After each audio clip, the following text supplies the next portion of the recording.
On April 21st, 1980, the Boston Marathon, one of the most prestigious and long-running races in world history, with thousands of runners running, men and women, an unknown name suddenly burst onto the scene, named Rosie Ruiz, crossing the finish line with a stunning time of 2 hours, 31 minutes, and 56 seconds, claiming a shocking victory as the fastest time in Boston Marathon history. But she wasn't even sweating, and no one remembers her at the checkpoints.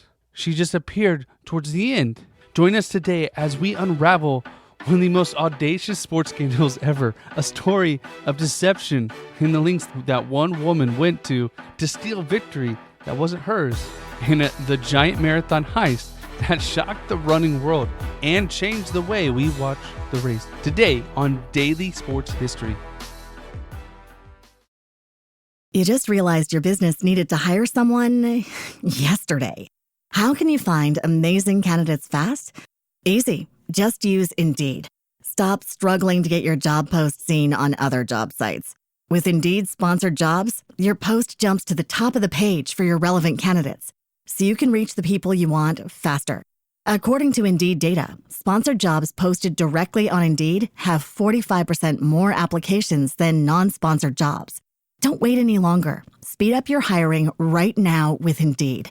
And listeners of this show will get a $75 sponsored job credit to get your jobs more visibility at Indeed.com/ARTS.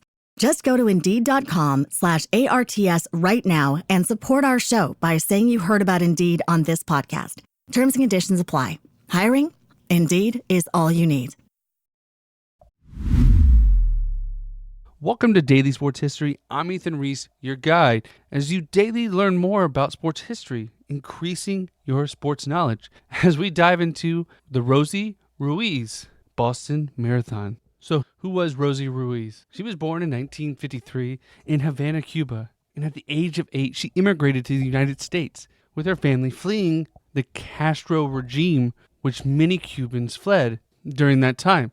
And the move was disruptive. She got separated from her family, and she was raised by extended family in Hollywood, Florida during her formative years, which left her feeling unstable and searching for belonging. She would go on to graduate high school, then attend Wayne State College in Nebraska, where she earned a degree in music in 1977. She played piano and described running as her escape when she was a youth in Florida, as a way to cope with the isolation and challenges she experienced during her immigration. In the late 1970s, she relocated to New York City, working as an administrative assistant at a metals trades firm. Colleagues described her as eager to fit in and be part of the office in crowd, and running was the ticket to acceptance.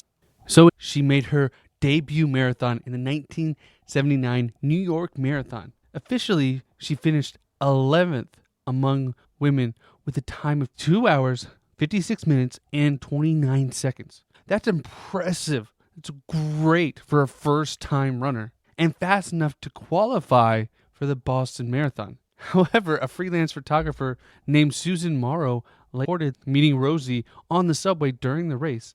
Rosie claimed that she was an injured runner and was being escorted to the finish area, where volunteers mistakenly recorded her as having completed the marathon. This shortcut was uncovered after she ran the Boston Marathon, which happened on April 21st, 1980. In Boston, Massachusetts, there was 448 women competing that day. It was a warm day, which made it challenging conditions for runners. But it didn't seem to bother Rosie. She finished with a time of 2 hours, 31 minutes, and 56 seconds, beating her New York Marathon time by over 20 minutes, setting a new course record for women. But many of the spectators don't remember seeing her, and she didn't look exhausted, and she looked barely sweaty. Her was still styled. It's all unusual for a marathon runner. But once you win, everything kind of just goes without stopping. So the celebration starts and everyone starts cheering. That doesn't mean people don't start to question things. Because when they would interview her, Rosie wouldn't be able to answer basic questions like, what's an interval? And as they tried to look for pictures of her running throughout the race, they couldn't find them. They looked at her previous New York City Marathon time and saw that she had bested it by over 25 minutes, which was a huge jump for just a few months apart. And she had no prior reputation as a top-level marathoner. Come out of the blue and set a record? That doesn't just happen. And at the time, it was the 80s, so we didn't have the chips that we have now for GPS timing and video tracking.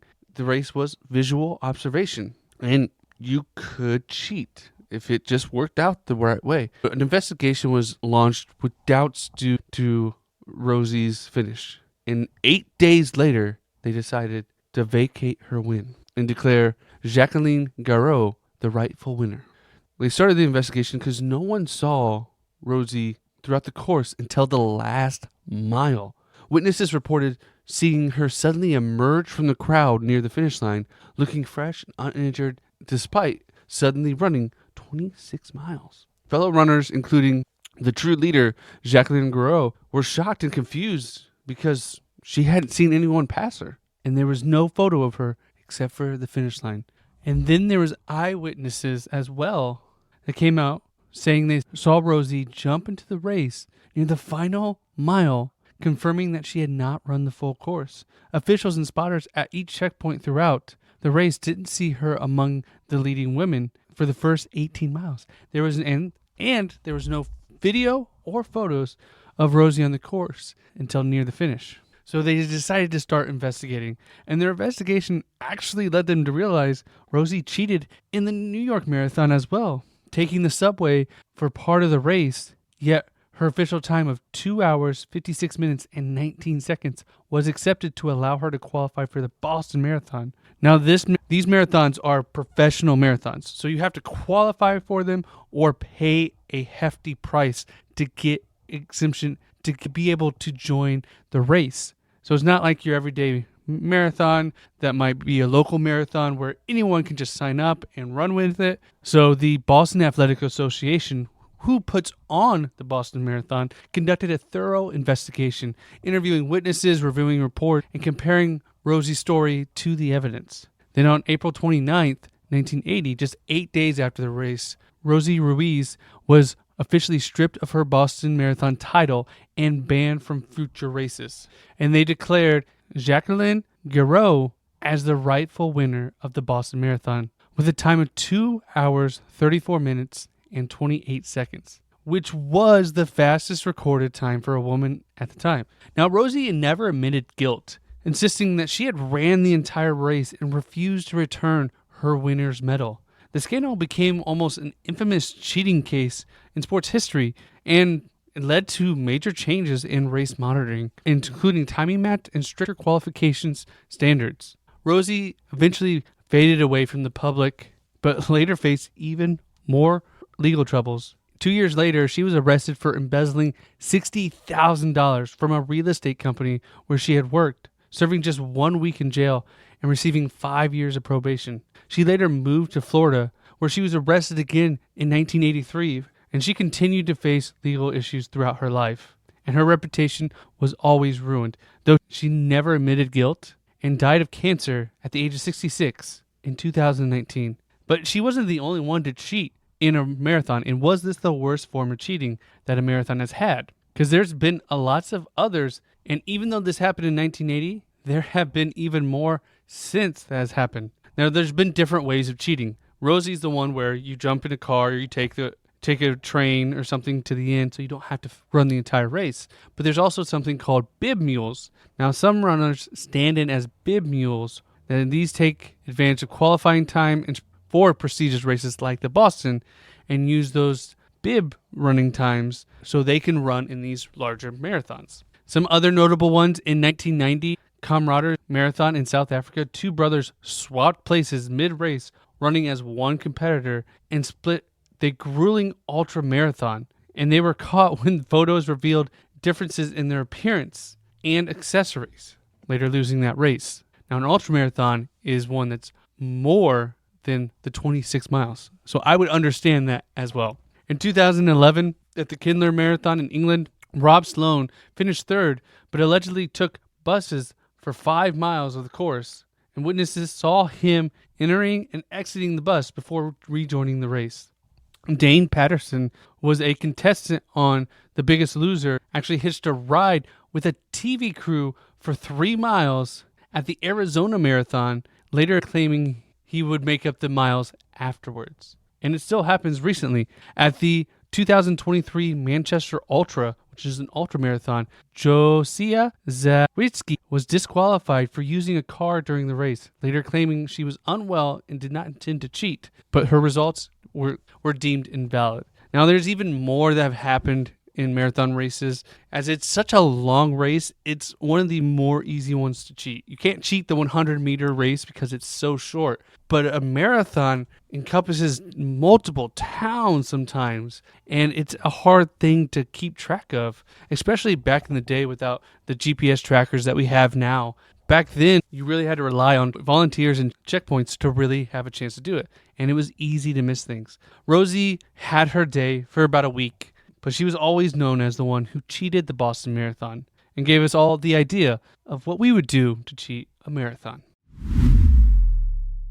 I want to thank you for listening to today's Daily Sports History. If you like this, please make sure you follow and subscribe wherever you're at. That's the best way to help us out and so you never miss another episode. Come back and we'll see you tomorrow for more Daily Sports History.